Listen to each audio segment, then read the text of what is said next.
નમસ્કાર વિદ્યાર્થી મિત્રો. હવે આજે ચેપ્ટર 5માં એલ કોમર્સ વિશે અભ્યાસ કરીશું.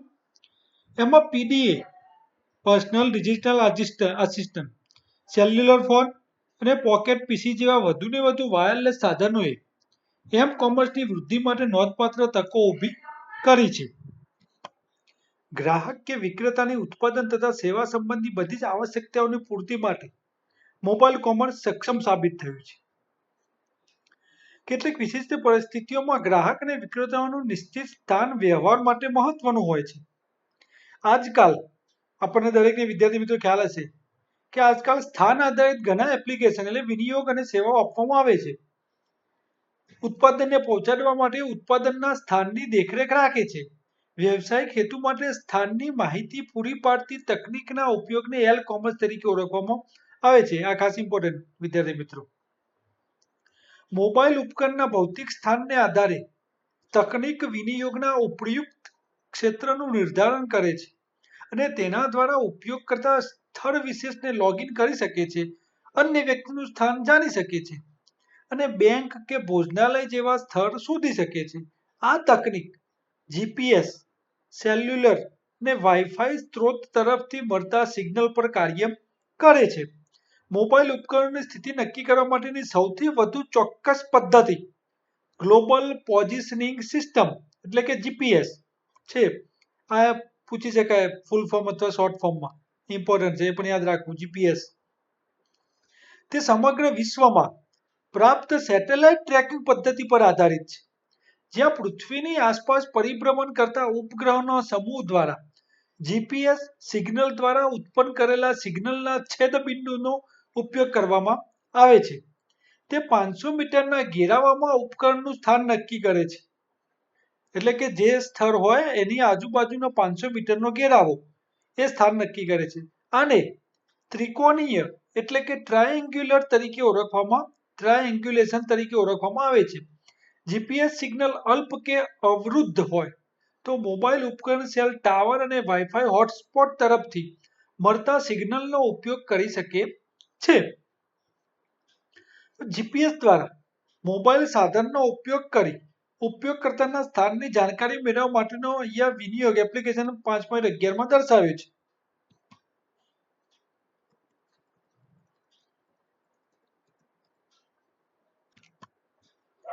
આ અલગ અલગ વિનિયોગમાં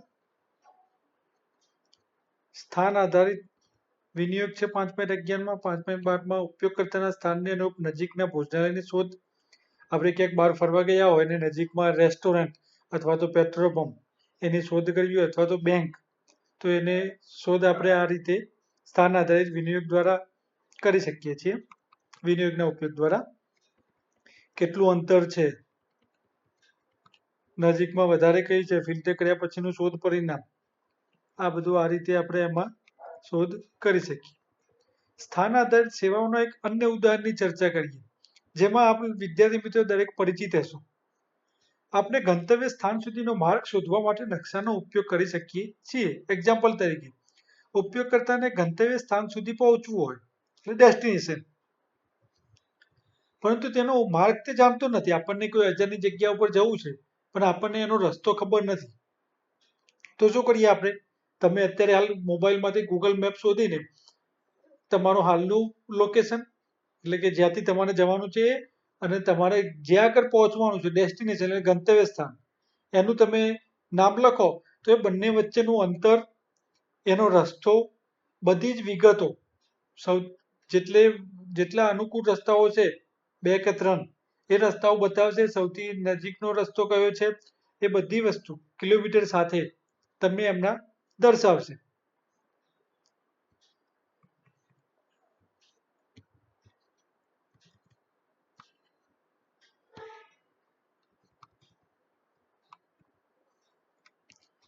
મોબાઈલમાં ટાઈપ કરીને અથવા તો બોલીને એ દરેક વિદ્યાર્થી મિત્રો આપ પરિચિત હશો જ.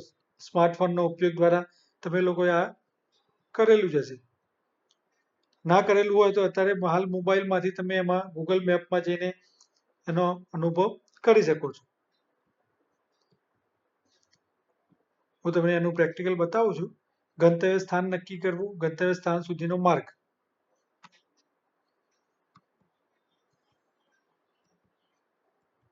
આ બધા એના ઓપ્શન છે. તો પહેલા આપણે આ જોઈ લઈએ ઓનલાઈન. તો એના માટે ગૂગલ મેપમાં જઈને ગૂગલ બ્રાઉઝરમાં મેં મેપ્સ ગૂગલ પહેલાથી ઓપન કરેલું છે. ન કરેલું હોય તો અહીંયા મેપ્સ ગૂગલ ટાઈપ કરીશું આપણે ગૂગલ સર્ચમાં. મોબાઈલમાં એની એપ્લિકેશન જ આપેલી હોય છે. મેપ્સ તરીકેની એપ્લિકેશન જ હોય છે મોબાઈલમાં. લેપટોપમાં તમે આ રીતે મેપ્સ ગૂગલ ઓપન કરી શકો છો. તો અહીંયાથી તમે શો યોર લોકેશન એટલે મારું પોતાનું લોકેશન હાલ કયું છે એ જીપીએસ દ્વારા અહીંયા ક્લિક કરીશ તો એમાં લોકેશન બતાવશે. આ બધા ગ્રોસરીઝ, રેસ્ટોરન્ટ, ટેકઆઉટ, હોટેલ્સ નજીકમાં સર્ચ એરિયા શોધવા હોય નજીકમાં તો તમે અહીંયાથી શોધી શકો છો. હવે અહીંયા આપણે ડાયરેક્શન. તો અહીંયા જ્યાંથી જવાનું છે ત્યાંથી વિજાપુર માનો કે વિજાપુર ગુજરાત અલગ અલગ લિસ્ટ આવશે એમાંથી આપણે સિલેક્ટ કરવાનું છે. અને ગંતવ્ય સ્થાન ચૂઝ યોર ડેસ્ટિનેશન જ્યાં આગળ જવાનું છે ત્યાં. તો અહીંયા માનો કે આપણે સોમનાથ લખીશું. Somnath Gujarat, Somnath temple, Somnath Mahadev temple, Somnath road, Somnath અહીંયા આપણે સોમનાથ ગુજરાત એના ઉપર ક્લિક કરીશું. તો એના જેટલા રૂટ અવેલેબલ હશે એ રૂટ અહીંયા તો આપણને જોવા મળે છે. અત્યારે 3 રૂટ જોવા મળે છે. ટોલ સાથેનો, ટોલ વગરનો, કેટલા કલાક, કેટલા કિલોમીટર, કિલોમીટર સાથે, કલાક સાથે, કયા હાઈવે ઉપર. અને આ જે બ્લુ કલરની લાઇનિંગ દેખાય આ અહીંયા આપણે વિજાપુરનું સ્થાન છે. એમાં બ્લુ કલરની જે સ્થાન દેખાય એ પહેલું અહીંયા દર્શાવેલું છે. આ બીજા એના અવેલેબલ 3 રસ્તા છે. આના ઉપર ક્લિક કરીશું. પહેલા તમે આ જોઈ લો. એના પછી અહીંયા બીજા નંબર ઉપર ક્લિક કરીશ તો એમાં આ બીજા નંબરનો રૂટ બતાવે છે. અહીંયા ત્રીજા નંબરમાં ક્લિક કરીશું તો અહીંયા ત્રીજા નંબરનો રૂટ બતાવે છે.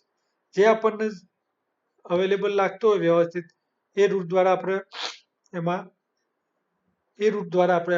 જઈ શકીએ છીએ. અત્યારે હાલ તો નવી ગાડીઓમાં પણ નેવિગેશન સિસ્ટમ આવી ગઈ છે.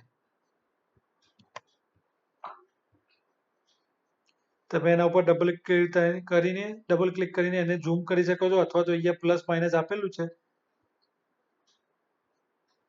પ્લસથી ઝૂમ થાય એટલે એનો નજીકનો રસ્તો અહીંયા આ રીતે માઉસની લેફ્ટ ક્લિક દબાવીને મોબાઈલમાં હોય તો ટચ સ્ક્રીન દ્વારા તમે એનો મૂવમેન્ટ આ રીતે કરી શકો છો. ડબલ ક્લિક કરો નજીકનો મૂવ થશે.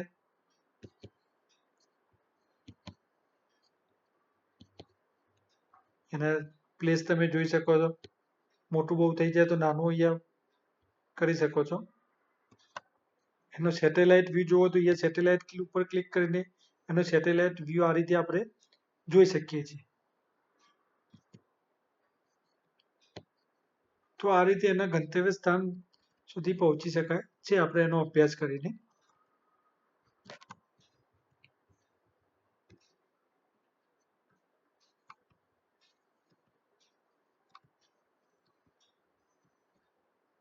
અંતર અને સંભવિત સમયમાં બતાવે છે.